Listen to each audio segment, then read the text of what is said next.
Official kickoff of Sexual Assault Awareness Month taking on added significance in the aftermath of the scandal surrounding Congresswoman Esty. Comes just hours after a key legislative committee approves a proposal for new sexual harassment and assault laws on a bipartisan vote. Chief political correspondent Mark Davis joins us live with that. Mark. Hi, Ann and Scott. Good evening, everyone from the Hartford newsroom.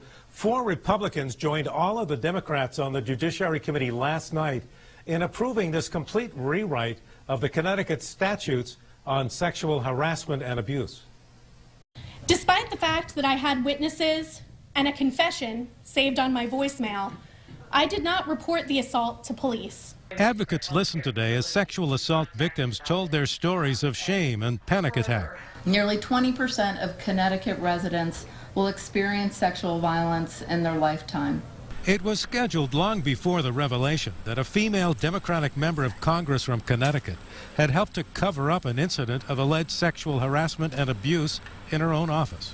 State Senator May Flexer was the first Democrat to call for the resignation of Congresswoman Elizabeth Esty. When you think about the situation in Congresswoman Esty's office, it just highlights how harassment happens everywhere. Governor Malloy was not one of the Democrats that called for Esty's resignation.